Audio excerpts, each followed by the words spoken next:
Kom ons vat ons Bybels in ons hand en ons hou dit in die lig en jy kan die volgende agter my aan sê. Hierdie is my Bybel. Dit is die woord van God. Dit help my om te deel met my verlede. Dit gee my rigting vir die toekoms.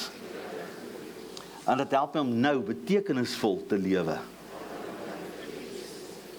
Kom ons laat sak die woord en ons gaan daar na Matteus 4. Matteus 4, 'n baie bekende skrifgedeelte. Eintlik moet al die dele in die Bybel seker vir ons baie bekend wees, né? Maar Matteus 4 spesifiek. Ons gaan net 'n paar verse daar lees.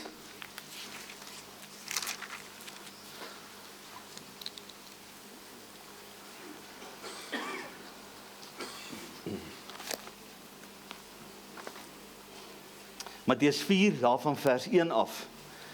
Toe is Jesus deur die Gees weggelei die woestyn in om versoek te word deur die duiwel. En nadat hy 40 dae en 40 nagte gevas het, het hy naderhand honger geword. En die versoeker het na hom gekom en gesê: "As u die seun van God is, sê dat hierdie klippe brode word." Nou ons gaan net tot daar lees. Ek wil hierdie maar net vanoggend gebruik as 'n intree skrif vir dit wat ek vanoggend met jou wil deel. Ek dink die meeste van julle wat vandag hier sit ken wat verder hier gaan gebeur in Matteus 4. Dis waar Jesus 3 keer versoek word deur die vyand. Nou die titel van my boodskap vanoggend is Gefokus in die wildernis. Gefokus in die wildernis.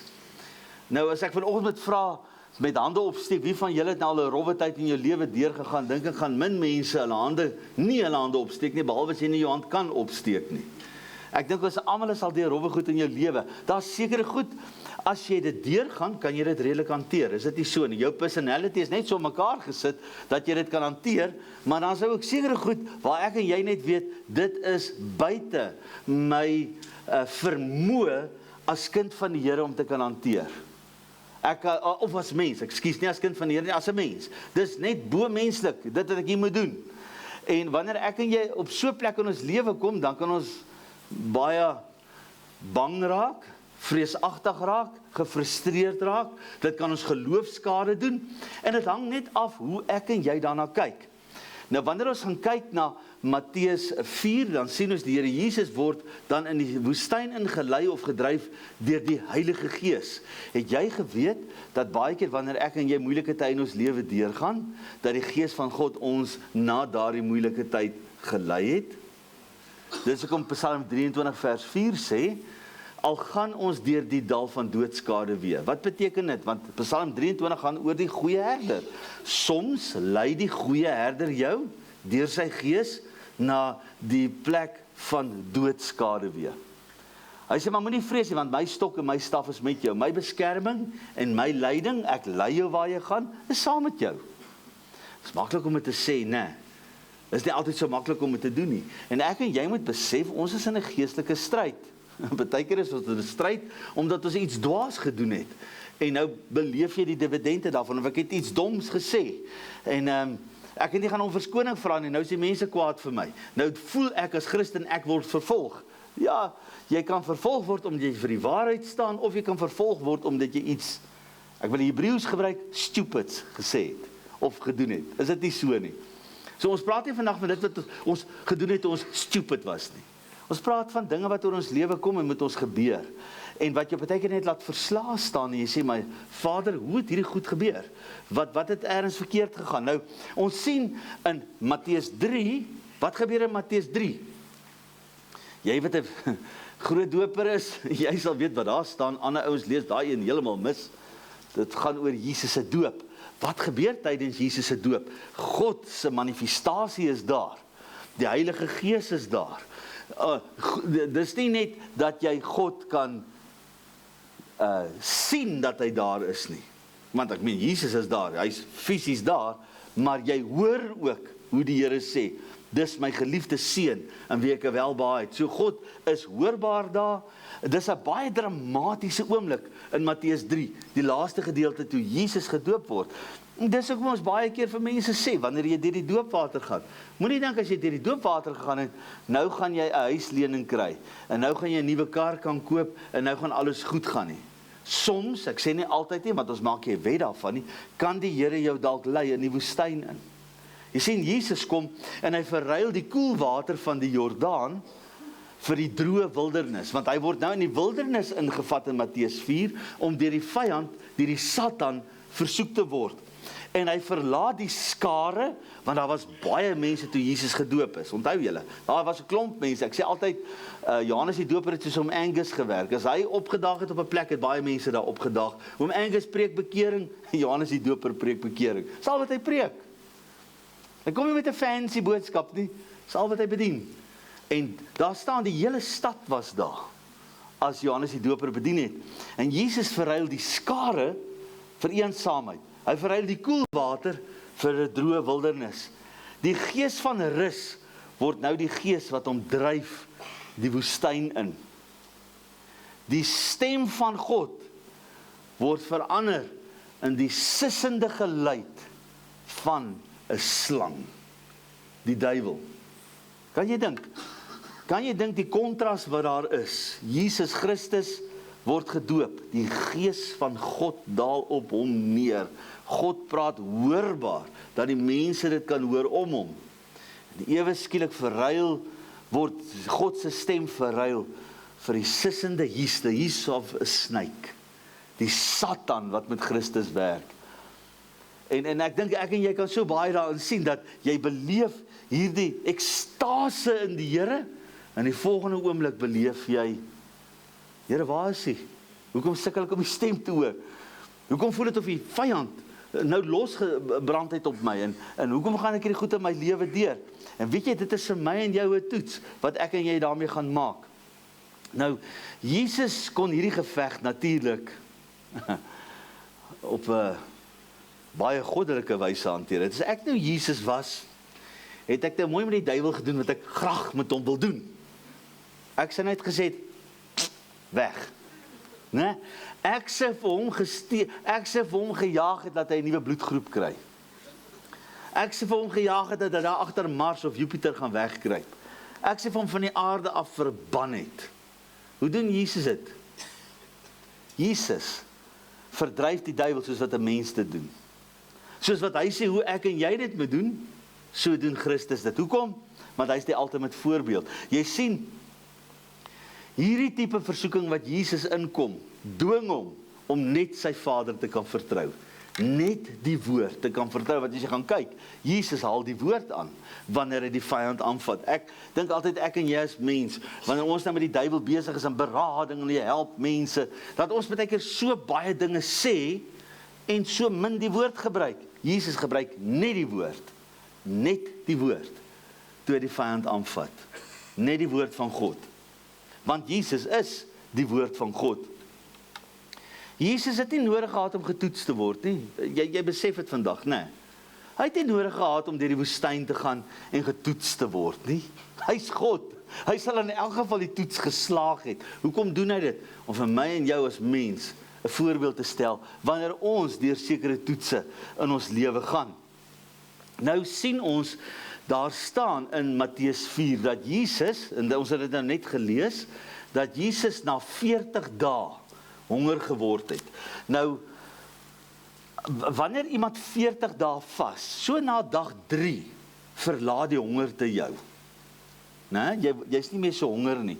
Dit gaan nou eintlik meer oor die routine dat jy geëet het, maar na dag 3 verlaat die honger te, jy's nie meer honger nie. Jy het nou al lank in jou lewe gevas, jy weet presies waarvan ek praat. Jy kan nou gaan sonder kos. Maar by dag 40, die gemiddelde mens kan 40 dae sonder kos gaan, en dan begin jou liggaam homself te eet. Hy begin homself te vernietig. En as jou liggaam dan honger raak, dan moet jy weet, dis die laaste stap voor jy sterf. Jy's eintlik op sterwe na dag 40. So ons sien Jesus het 40 dae gevas, hoor ons dat die duiwel hom daar ergens versoek het? Glad nie.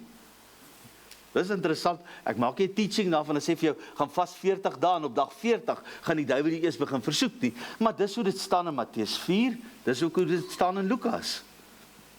Ons sien, nadat Jesus honger word, nadat Jesus op sterwe is, Jesus moet nou vinnig kos kry, anders gaan hy sterf, kom die duiwel, wanneer Jesus hierdie enorme behoefte het om te kan eet, en hy kom om die Here te versoek, en ons weet die Here het sy versoekinge deurstaan, hy het nie daarvoor geval nie. Nou, wat gebeur met my en jou, wanneer ons deur toetse of verdrukking gaan? Daar's 7 goed wat ek vanoggend met jou wil deel daaroor. 7 dinge, ek gaan so 'n bietjie in die skrif, net hier en daar vir jou skrifgie gee, en dis belangrik, weet julle, dit is wat my het, dat ek deel is van lewende woord. Ons het geleer om skrif te gebruik. Ons vat nie een skrifgie en preek 'n 3 kwartier net oor die een skrifgie nie. Ek kan nie so preek nie, sorry. Is dat daar fout om so te preek? Glad nie.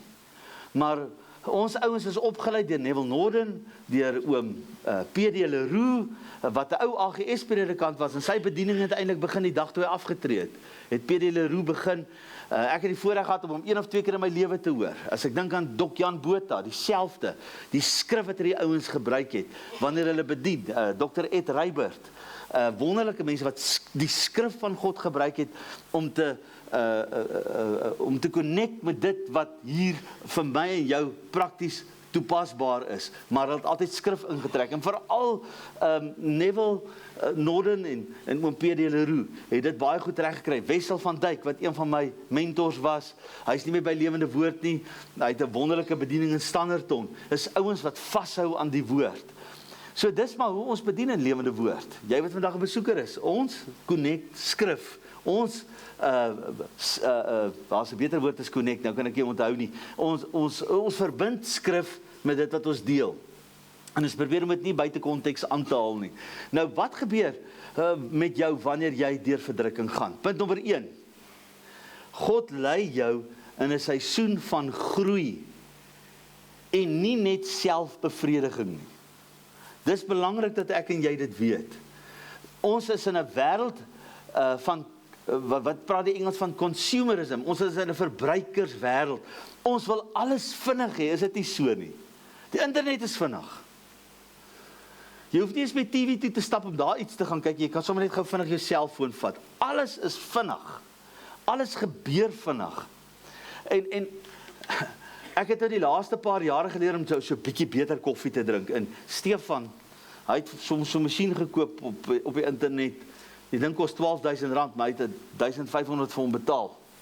En prys die Here, daai masjien het nou opgeëindig in die kantoor. Dis hoekom ek hom aangestel het hier. Dis hoekom my seun nou vir my werk. Terwyl sy koffiemasjien werk hy hier. Nou vat dit 'n bietjie tyd om koffie te maak. Ag, dit word afgeweeg. Tog die eerste keer, wat die hel vang die laaitie aan? Nou weeg hy alles af. Toe kom ek agter, as jy dit afweeg, smaak dit lekkerder. Al smaak dit nie lekker nie, omdat hy sê dit smaak lekkerder, dit smaak net vir my ook lekkerder. Ja, sien, hierdie smaak lekker. Nee, maar dit smaak lekker. Ek terg nou sommer. Dit smaak heerlik. En nou leer ou weer om nie alles kits te doen nie. Kits koffie is lekker. Ek sal kits koffie drink by jou as ek vir jou kom kuier. Dis ook lekker, sit net by genoeg suiker by. Maar is lekker. Maar daai koffie is lekkerder. Want jy spandeer 'n bietjie tyd daarop om dit te maak. En dis lekker, dis amper terapeuties om dit te doen. Alles af te weeg en die froth te maak. Ek weet nie wat noem jy daai melkie sê. Dit spuit daar binne en dan gooi jy dit nou in en dan sê man, dis lekker om sulke goedjies te doen. Want ons as sprekers so geneig om alles so vinnig te wil doen. Ek weet nie van jou nie, baie keer dink ek soos 'n fabriek. Ek het al 'n paar keer in my lewe probeer om bonsais te doen. Dan begin ek met 100 bonsais die eerste dag. Jy weet jy kan dit doen. Ja, dit hou my 3 dae. As ek nie meer lus om hulle nat te gooi nie. Dit werk nie. Want nou dink jy soos 'n fabriek, yes, jy probeer hierdie borsmasjien in die gang kry, en hierdie fabriek moet werk, ek gaan nou hierdie bonsai plant, en soveel, yes, en jy gooi die grond in, en die medium waarin jy dit gaan plant, en na 'n week verloor jy belangstelling. Maar as jy enetjie maak, en jy los ons vir 'n maand, en jy sien, dan kom die bladdertjies nou uit, en dit lyk nou oulik, en die worteltjies kom nou uit, en alles lyk mooi, dan vat jy nou volgende enetjie, plaas ek net 12 'n jaar doen, of sê 100 'n jaar, nou wil ek 100 'n dag doen. En dis wat ons baie keer doen ook as mens. Ons raak so gejaagd. Ek wil nou sê, want jy wil nog 7 uur lank kyk, maar hy is daarom nou van die TV af, ek weet nie wat kyk julle nou nie. Jy raak gejaagd met die kinders. Die kind kom vra vir jou, help my met hierdie som. Nee, ek kan nie, gevra jou pa. As jy weer pa kom vererger, moet jy maar jou nie gehelp nie. En ons raak anorganies. Alles raak krisisbestuur. As jy in die oggend met jaag werk, dan moet jy weet, jy het 5 minute te laat opgestaan. Moenie daaraan verval nie. So punt nommer 1 is, God lei jou in 'n seisoen van groei, wanneer jy deur verdrukking in jou lewe gaan. Ek wil vir jou skrif lees, jy kan hom op die bord ook vir my gooi, dis Romeine 5. Romeine 5. Omdat ons dan uit die, vers 1, omdat ons dan uit die geloof geregverdig is, het ons vrede by God, deur ons Here Jesus Christus, deur wie ons ook, deur die geloof, die toegang verkry het, tot hierdie genade waarin ons staan. So ons het genade ontvang by die Here, né? Deur die geloof, ons het toegang gekry tot die Here, en ons het genade ontvang. Kan jy genade verdien? Glad nie. Jy kry dit deur die geloof. God gee vir jou sy genade, maar hoor nou wat gebeur verder. En ons roem in die hoop op die heerlikheid van God. En nie alleen dit nie, maar ons roem ook in die verdrukking. Dis die volgende gedeelte, né? Vers 3. Julle kan vir my gaan na vers 3 toe. En nie alleen dit nie, maar ons roem ook in die verdrukkinge, omdat ons weet dat die verdrukking lydsaamheid werk. En lydsaamheid beproefdheid. Lydsaamheid is geduld. Wanneer jy deur 'n moeilike tyd in jou lewe gaan, leer jy geduld. En baie keer is ek en jy vir die Here binne sê, o Here, ek bid dat U vir my geduld sal gee. Nou! Die Here werk nie so nie. Ja, maar dis maar my temperament. Ek is 'n ongeduldige mens. Wel, jy gaan moeilikheid kry as jy enig voor die Here staan en dit vir hom sê, nee Here, dis mos vir my, ek het die diskprofiele gedoen. En hulle het gesê, my temperament is, maar ek is ongeduldig. En dan gaan die Here vir sê, no problem. Nee, dis alright, Fanie, kom in die hemel. Nee, is reg, hoor. En ons het ekskuus engele, staan een kant, hy moet die hemel toe gaan. Jou temperament gaan, amper gebruik ek net die woord boggerol, gaan niks beteken as jy enig voor die Here staan nie. Niks. As jy ongeduldig is, die Gees van God kan jou geduldig maak. Vra vir my, dat gedoop is met die Heilige Gees. Ek is 'n ongeduldige ouetjie gewees, man. Ek het vinnig kwaad geraak, met hierdie akademiese gesiggie, kerkkoor gesiggie. Ek het kwaad geraak vir mense, dat my tande nie uitgestaan is op skool nie, is 'n absolute wonderwerk. Want ek sê vir die eerste span rugby speler gesê, luister, dit was nou stupid. Dan kan ek nie eens alleen huis toe gaan nie. Hulle wag my langs die paaie, hulle wag my agter die bome. Ek moet dryf nie, is regtig so gewees. Dink jy by sussie daarvan geweet nie, sy vanoggend in die diens. Gelukkig kan sy nie meer van ma vertel nie. Mami sal in die hemel. So ons sien hier, en nie alleen dit nie, maar ons roem ook in die verdrukkinge, omdat ons weet dat die verdrukking lydsaamheid werk. En die lydsaamheid, beproefdheid beteken jy die eksamen geslaag. En wanneer jy eksamen slaag, sê hy, en die beproefdheid hoop. So, genade is, of groei is eerste, en die voordele laaste. Genade, en dis eintlik die punt wat ek wil maak. Genade is gratis, jy kry dit by die Here deur geloof. Hoop kom deur ondervinding. Jy moet geduldig word. Jy moet die toets slaag en dan kry jy hoop. Dis wat Romeine 5 vers 4 vir ons sê. Die lydsaamheid beproefdheid en die beproefdheid hoop. Hoop kry jy nie van die begin af nie. Hoop kry jy as jy die pad saam met die Here stap en die Here toelaat om met jou karakter te werk. So punt nommer 1 is, God lei jou in 'n seisoen van groei en nie net van eie bevrediging nie. Punt nommer 2, jy veg oorloë saam met die Here en oorkom die versoeking om kort pad te neem. Wie van ons wil nie graag kort pad neem nie? Ek staan by daai viswater. En daai vis het gebyt. En dan katrol ek, maar ek kan katrol hom. En as jy 'n damduiker is soos ek, dan gebruik jy baie lae breekkrag aan jou lyn, want jy gebruik 'n lyn wat lig is, sodat jy bietjie verder kan gooi. So jy gebruik baie keer aan jou hoeklyntjie, die klein lyntjie daar, heel voor, aan die strop, is miskien 'n 6 pond breekkrag. So, jy kan hom sommer so breek. En dan, van daar af verder, gaan jy miskien na 25 pond, en dan gaan jy weer terug, na miskien 'n 7 pond breekkrag, of 'n 5 pond breekkrag selfs, wat jou lang lyn is waarmee jy gooi, dat jy ver kan gooi.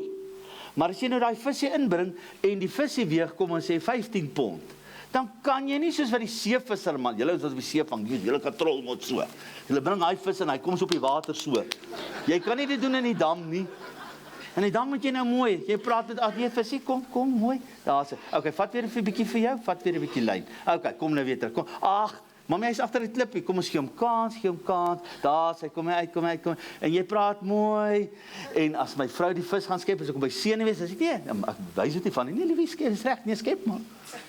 En dan sê hy van, nee, staan mooi, nee, moenie die net rond beweeg nie, my skat, ek sal hom na jou toe bring, en dan gesels jy met die vis, jy praat mooi, jy bring hom stadig in, tot hy, jy kan nie kort pad vat nie. Daar's van julle ouer manne wat as jy gaan visvang, dan vat jy 70 pond breekkraglyn saam. Jy gooi, kan my 10 meter ver gooi. Maar ek het 'n oom geken, hy staan so met die pyp in sy mond. Dan bring hy daai vis uit, né? Daar's nie nette nie. Hy bring vir hom uit. Daai vis kom so oor daai gras aan. Hy sleep hom so uit. Bring hom so uit. Daar's nie van, ons doen dit mooi nie. Nou ek en jy, wat belangrik is wat ons moet besef is, ons kan nie kort pad vat in die lewe nie. Al gaan jy deur 'n verdrukking in jou lewe, al gaan jy deur 'n toets in jou lewe. Wat bedoel ek as ek dit sê, en ek het dit hier neergeskryf? Jy kan kort pad neem met jou doelstellings, maar nooit met jou waardes nie. Met ander woorde, jy kan 'n goeie besigheid begin en miskien vinniger suksesvol wees as wat jy beplan het. Jy is dalk vinniger suksesvol met jou besigheid as wat jy beplan het, maar jy kan nooit kort pad neem met goeie beginsels of waardes nie. So dit beteken, jy begin 'n besigheid. Nou sien jy kom nie reg nie. Nou dink jy, okay, wat kan ek onder die tafel deurdoen om vinniger geld te maak? So jy het onmiddellik gekompromeer op jou waardes. Jy kan vinniger, hoor mooi, jou doelstelling bereik, wat jy wil doen. Jy kan vinniger geld maak. Daar is nie sonde nie, maar jy mag nooit kort pad vat met jou waardes nie, met jou beginsel. Jy sien, Jesus is nie meer jou ompad nie. Hy is nie meer die detour nie. Hy is nie meer die kort pad nie. Hy is nou die pad. Daar's 'n groot verskil. Baie keer as mense met my praat, dan besef ek, Jesus is nie die weg vir hulle nie. Hy's net die omweg of die detour. Hulle wil net vinnig by iets uit. Hulle wil nie regtig saam met die Here pad stap nie. Hulle wil hulle eie ding doen op hulle eie manier en hulle dink die Here gaan hulle bless. Jesus is nie die ompad nie. Hy is nie die kort pad nie. Hy is die pad. Hy is die pad wat ek en jy stap. So punt nommer 2 is, jy veg oorlog en oorkom dan deur daardie oorlog te veg, deur daardie versoeking of verdrukking deur te gaan in jou lewe, oorkom jy die versoeking om kort pad te neem. Jy vat nie meer kort pad nie. As die Here vir jou vinniger seën is wat jy dink, wat hy sê in Efesiërs 3:20, hy gee vir ons bo dit wat ons bid of dink, of droom, sê die Amplified ook. Dis reg. Die Here doen dit in sy tyd, nie jou tyd nie. Punt nommer 3. Ek en jy leer dissipline en die kuns om God te vertrou wanneer ons deur versoeking gaan, of verdrukking, of 'n toets. Net soos wat Jesus in die woestyn deur is. Ons leer dissipline en die kuns om God te kan vertrou. Nou geloof is gesetel net op een plek, en dis in 'n gesonde verstand. As ek en jy na die Here luister met siwe, dan begin ons te neem en te frame en te claim en ons kry net niks, en ons verstaan nie hoekom nie, maar daai ou dan daarvoor gebid, en hy kry dit, hoekom kan ek dit nie kry nie? Want die woord van die Here sê, dit Filippense 3:11, ek is dalk 'n verkeerde skrif, verkeerde hoofstuk, maar die vers is reg, waar hy sê, God kom wil en werk in ons, soos wat hy dit wil doen. Hy kom sê vir ons, waarvoor ons moet bid. Nee, ek en jy nie. Hy lê die behoefte in jou hart, waarvoor jy moet bid. Ek kan nie verby jou mooi kar stap en sê, woe, daai is 'n mooi bakkie. Ja, Lennard ry 'n mooi bakkie. Ek wil ook so 'n bakkie. Here, ek wil ook so 'n bakkie met sulke mooi tyres. Dan bid ek uit last uit. Welis, ek het wel lus geword vir daardie bakkie. En nou vir daardie bakkie gebid. Dit help niks, sê Jakobus 4.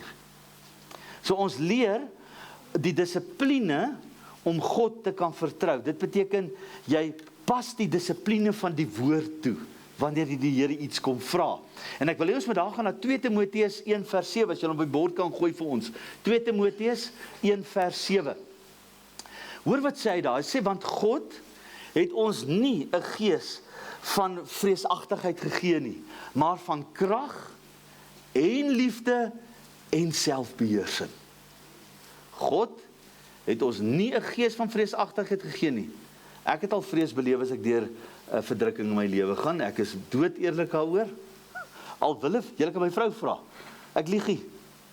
Wille vrees, goed wat 'n ou vat, né? Wat jy nie gedink het dat jy kan heen vat nie. Ek het jare terug sit ek regop. Ek gaan nie sê waaroor ek bang was nie, maar ek sit in my bed. Ek sit regop en my vrou sê vir my, "Wat nou?" Ek sê nee, ek vrees hierdie volgende.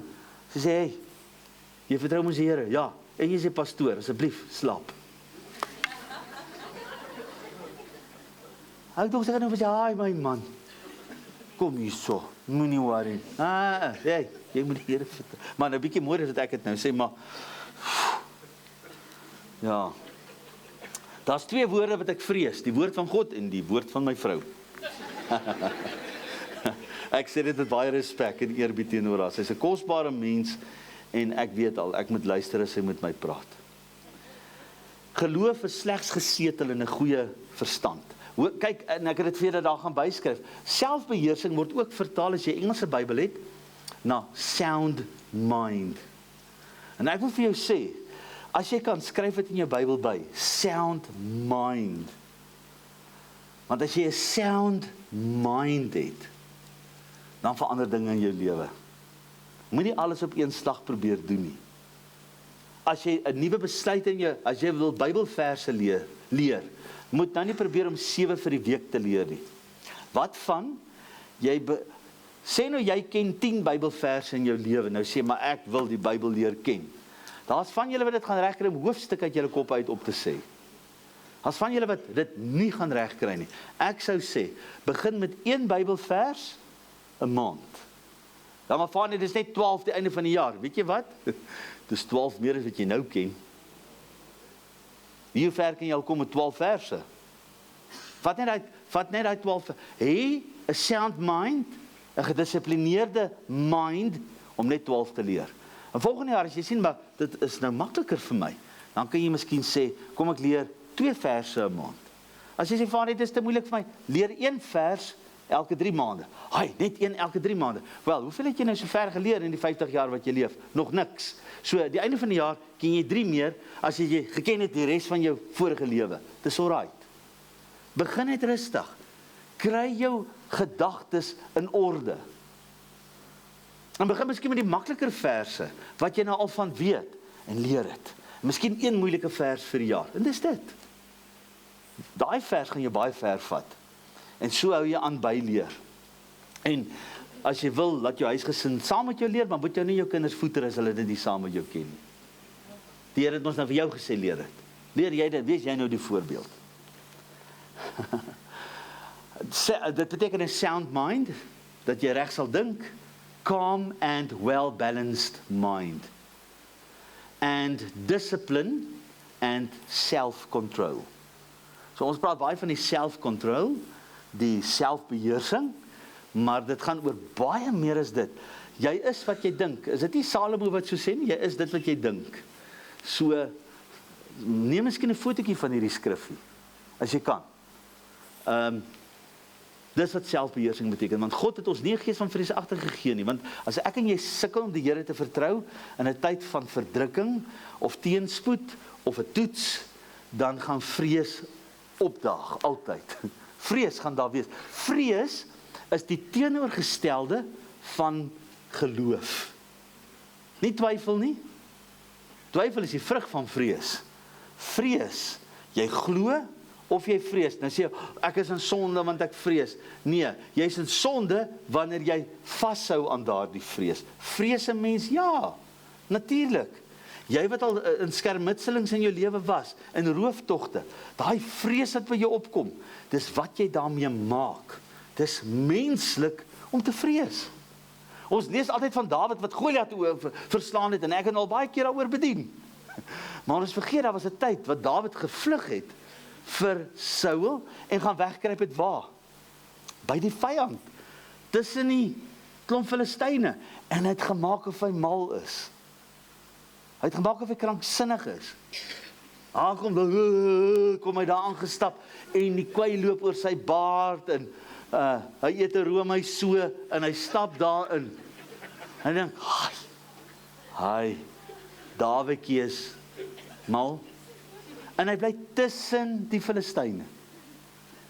So, ek sê nie, jy mag nie vrees nie, Dawid self het gevrees. Ek weet, hy praat van dat hy sweet so dat sy bed nat is. Ek het ook so gesweet toe ek 'n kind was. Mamma, dit is net sweet, dis hoekom die bed so, dit is net sweet daai.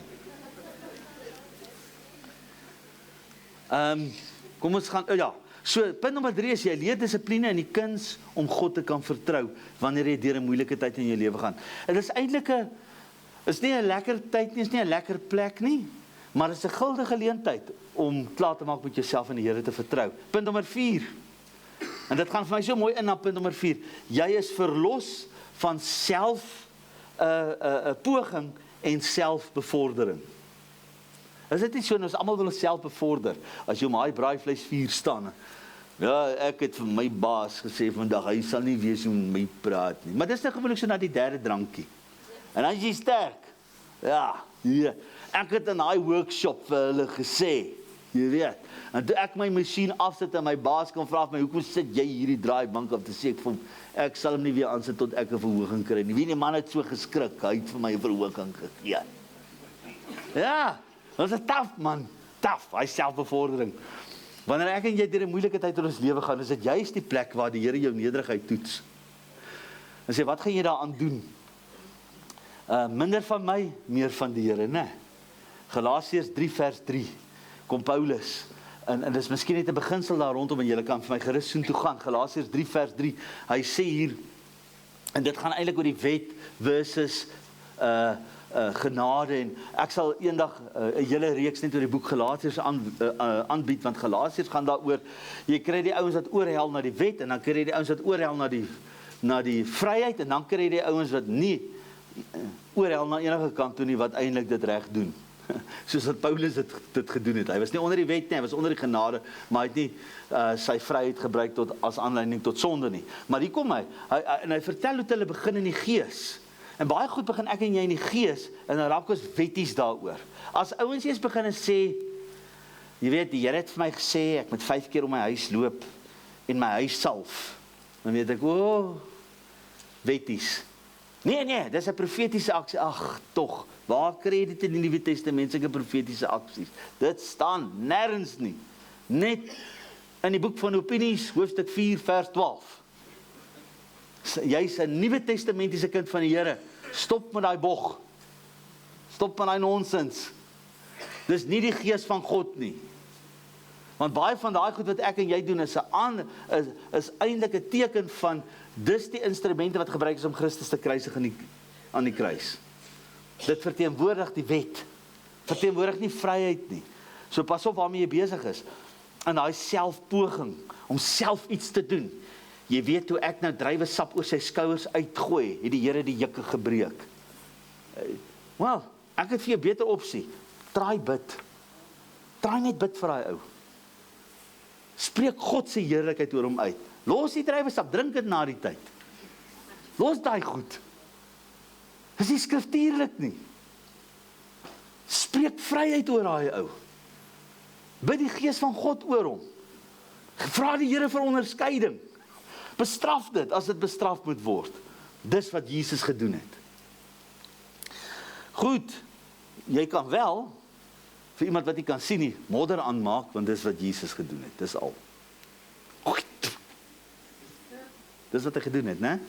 Maar verder, nie ramshorinkies geblaas nie. Jy is verlos van, dis punt nommer 4, jy is verlos van selfpoging. Jy sien die gees, Romeine 8:6 sê vir ons, die gees bring lewe, die vlees bring dood. Altyd. Wanneer jy deur versoeking gaan, wanneer jy deur verdrukking gaan, het jy die guldige geleentheid dat jou gees kan triomfeer. Moenie dit 'n vleeslike fight maak nie. Pak dit geestelik aan. Punt nommer 5, ons is amper klaar. Dit versterk, en ek het nou moedwillig 'n ander woord hier gebruik, wanneer ek en jy deur verdrukking gaan, dit versterk jou geestelike konsentrasie. Dat jy begin anders fokus. Jy kan die woord fokus ook gebruik. Fokus my kind, fokus. Ons sien in Psalm 23 vers 3, hy is nie op die bord nie, ons ken hom, onder andere staan daar in vers 3 van Psalm 23, hy lei my in die spore van geregtigheid. Hy lei my in die spore van geregtigheid. Hoe volg jy iemand se spore? So of so? Daar's iets van om af te kyk en die spoor te soek en in daai spore van geregtigheid te wandel. Baie van ons Christene wil so wees. Ons moet ek net nederig wees. En sê, Here, ek soek u spore. Here, ek wil sterk wees voor ander mense en ek wil vir hulle wys hoe sterk is ek. En hoe smart is ek in die autoriteit wat ek in die gees het. En soms moet ek en jy net die spore van geregtigheid soek. Versigtig wandel. Iemand sê die week vir my, is jy bang vir jou? Ek sê nie, ek is bang vir my, ek is bang vir die Here. Ja, maar jy sê nie meer agtig as jy, ja, ek is, want ek vrees God, dat ek iets verkeerd sal sê wat ek nie moet sê nie. As jy hoor wat ek sê, want ek soek sy spore van geregtigheid. Vlees het ek baie van, man. Jy ook wat vandag hier sit, ons kan nog 'n kroeg leegslaan so. Vlees is daar altyd. Maar dis juist om in die spore van geregtigheid te wandel, om te soek waar Jesus sê, jy moet wandel. Ja, maar Here, ek gaan nou reaksioneel optree. Jy kan nie. As jy die spore van geregtigheid volg, kan jy nie net reaksioneel optree nie. Jy moet soek dit wat die wil van die Here is. Dis die uitdaging. Nou, punt nommer 6 is, okay, so punt nommer 5 is, dit versterk jou geestelike konsentrasie wanneer jy deur verdrukking gaan. Punt nommer 6 is, dit gee jou nuwe perspektief. Ek dink ons almal soek perspektief in die lewe, is dit nie so nie? Jy soek 'n perspektief op 'n saak. Ek kan vir jou sê, hey, jy moet elke Sondag hier in die kerk wees, hoor? Ons verwag dit van jou. Of ek kan vir jou sê, is jy lief vir die Here? Vertrou jy dat die Here deur jou werk? Verstaan jy dat die woord van die Here vir jou sê, om met ander kinders van die Here te meng? Is jy lief vir sy liggaam? Ek sien jou Sondag. Staan jy? Dis 'n ander perspektief, as om net te sê, jy moet. Hoekom sê jy vir, as jy sport, as jy 'n sportafrigter is, hoekom sê jy vir die kinders, of die mense wie jy daai sport mee afrig, om 'n sekere ding te doen? Want daar is wysheid daar agter om dit te doen. Moenie die bal vorentoe gooi nie, gooi hom agtertoe as jy rugby speel. Vorentoe is 'n aanslaan. Vorentoe gooi, wat noem jy dit? 'n forward. Dis die Hebreëse woord vir vorentoe gooi, forward. Dis forward. Jy moet of die logika daar agter vertel, hoekom jy 'n sekere ding moet doen. As jou kind vir jou sê, nee. Hoor jy, maak jou bed op, nee. Jy sal jou bed op, want ek sê vir jou sal jou. Ja. O generaal, ja.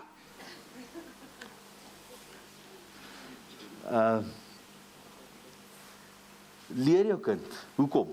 Hoor jy, ou seun, hoor jy ou dogter, as jy nie jou bed opmaak nie, dink jy die res van jou lewe is uitgesort. As jy nie eens dit kan doen nie, hoe dink jy gaan jy die ander goed doen? Waar is jou sound mind? Waar is jou geordende gedagtes? As jy sukkel om jou kamer netjies te hou, gaan jou hele lewe so lyk. Dis die eenvoud daarvan. As jy al ooit diensplig gedoen het, wat is een van die eerste goed wat hulle jou leer? Is om jou bed op te maak. Met 'n strykyster en met 'n winkelhak. En jy moet hom. Ek wil net sê, die eerste dag toe ons probeer het die sergeant vir my gesê, Fanie, leer die ander ouens om dit te doen. Maar hy het nooit besef, ek gaan nooit verder daarin ontwikkel nie. Dit was my beste, ek was nog bang. Maar ja, jy het hom gebyt. Onthou jy dat hy kant is so gebyt. Jy het alles probeer dat daai ding perfek is, as daai manne instap. Ag, en as hy nou die dag lus was vir net in elk geval jou bed omgegooi. Die ou wat langs my geslaap het, sê langs my geslaap het, was in 'n ander bed. Ons was nou klomp wat in 'n bungalow slaap. Hy kon doen net wat hy wil. Net wat hy wil. As daai kolonel daar instap, het hy daai man se bed omgegooi. Maar, dis vir hulle julle, voor jy leer om met 'n gun te werk, wys hulle jou net eens om jou bed op te maak. Dit gee jou geordende gedagtes. Dit gee jou 'n nuwe perspektief op die lewe, waarmee jy besig is. Jy kom agter, as jy deur verdrukking in jou lewe gaan, die positief daarvan is, jy kom agter, wie is vriend en wie is vyand. En mense is nooit die vyand nie, dis die duiwel. In Johannes 8 kom Jesus en hy sê vir die fariseërs daar in vers 44, hy sê, julle die duiwel is vader, en die begeertes van julle vader wil julle doen. Hy was 'n mensemoordenaar van die begin af en staan nie in die waarheid nie, omdat daar in hom geen waarheid is nie. Wanneer hy leentaal praat, praat hy uit sy eie, omdat hy 'n leenaar is en die vader daarvan. Maar, omdat ek die waarheid spreek, glo julle my nie. Wie van julle oortuig my van sonde? En as ek die waarheid spreek, waarom glo julle my nie? Jesus sê, julle almal weet ek doen nie sonde nie, maar julle glo wragtig nie as ek praat nie. Die wat uit God is, luister na die woorde van God. Die wat uit God is. Nou, hier is eintlik nog 'n deel van die Ou Testament. Johannes 8 is nog nie eintlik Nuwe Testamenties nie, want Jesus is nog nie gesterf nie. Dit was op pad na sy kruis toe, of sy kruisdood. Maar as jy Nuwe Testamenties daarna kyk, die wat uit God is, wat beteken dit? Dis die term genoa anothen, wat beteken uit God gebore is, dis wat wedergeboorte is. Hy sê, die wat uit God is, luister na die woorde van God. Wanneer ek en jy deur verdrukking gaan, deur 'n moeilike tyd gaan, en ons volg die spore van geregtigheid, want ons is uit God gebore, dan luister ons na God. Luister nie na onsself nie. Daarom luister julle nie, omdat julle nie uit God is nie. Jy sien, onderskeiding is een van die beste wapens teen die vyand. As ek en jy kan onderskei in die gees. As daar onderskeiding is. Jy mag judge in die gees. Ja, jy moet nie so judgmental teen my wees nie. Ok, loop dan maar voor die padkoubus in. Ek wou net vir jou waarsku, die padkoubus is op pad. Ok, go for it. Ek meen, dis kind of stupid. Ek het dit al baie vir jou gesê. As jy jou pel terughou en daai padkoubus kom verby, dan gaan net vir jou sê, oh, Johan, jy was dan judgmental. Ek gaan vir jou sê baie dankie. Dis hoe die geeswêreld ook werk. Dan punt nommer 7. Nou sien jy. As jy deur versoeking in jou lewe gaan, of deur verdrukking, dan begin jy te sien wat die Here sien. Dis belangrik. Filippense 3:14 sê, maar een ding, julle kan op die bord ook gooi, maar een ding, ek vergeet die dinge wat agter my is, en strek my uit na wat voor is, en jaag na die doel om die prys te verkry van die hoë roeping van God in Christus Jesus. Daar's 'n hoë roeping wat ek en jy najaag. 'n High calling. Die Engelse Bybel sê dit nie so nie, gaan kyk 'n bietjie. Die Afrikaans vertaal hom hoë roeping. Dis 'n hoë roeping in God. Dis nie sommer net nie. Hy sê, ek vergeet die dinge wat agter is, en strek my uit na wat voor is, en jaag die doel om die prys te verkry van die hoë roeping van God in Christus Jesus. Die laaste skrifgedeelte wat ek vanoggend met jou wil deel. So dis punt nommer 7. Jy word voorberei vir jou roeping. Ons almal het 'n roeping op ons lewe. So God wil hê jy moet sien waar hy sien. Moenie net jou eie ding doen nie. Kyk waar God kyk. 2 Petrus 1. Jy kan saam met my so toe blaai of jy kan dit op die bord kyk. Ek dink dit is op die bord ook. 2 Petrus 1 vers 10. Daarom broeders, moet julle des te meer beywer om julle roeping en verkiesing vas te maak, want as julle dit doen, sal julle nooit struikel nie. Wow! Hy sê, as ek en jy vasmaak wie ons in die Here is, sal ons nooit struikel nie. Beteken jy sal nooit weer terugval nie. As jy weet wie jy in die Here is. Dis hoekom ek altyd vir jou sê, ek het in 'n huis groot geword, waar my pa in die voetspore van geregtigheid gevolg het. Dit my pa foute gemaak, oh my goodness, baie. My pa was nie wat in die oggend opstaan en verklaar wie hy in die Here is nie. Hy was nooit so tipe mens nie. Daar's van julle wat so is, ja, ek beny julle ouens dat julle so goed doen. Hy was 'n soft and gentle ou. Maar weet jy, hy het nooit in sy lewe gestruikel of teruggeval. Dat ons kan sê, oh, papi, wil nie meer kerk toe gaan nie. Papi is nou iets moeg vir die Here. Oh, dominee, kom besoek ons net by die huis, kom praat net met my poppie. Nooit ooit nie. Nie een keer nie. My pa het 'n paar keer met die dominee gaan praat het oortree het, maar nie andersom nie. Ek wil afsluit met hierdie gedagte, as ons dan punt nommer 7, waar ek dan praat oor jy word voorberei vir jou roeping. Beskou jou roeping in God as die waardevolste besitting. Moenie dit verkoop vir 'n pot lensiesop nie. Daar's 'n sekere roeping op jou lewe. Moenie dit verruil vir 'n slegte attitude, of om sommer net mense kwaad te maak, want jy is lus om dit te doen nie. Of, verstaan jy, ek en jy kan altyd 'n verskoning kry.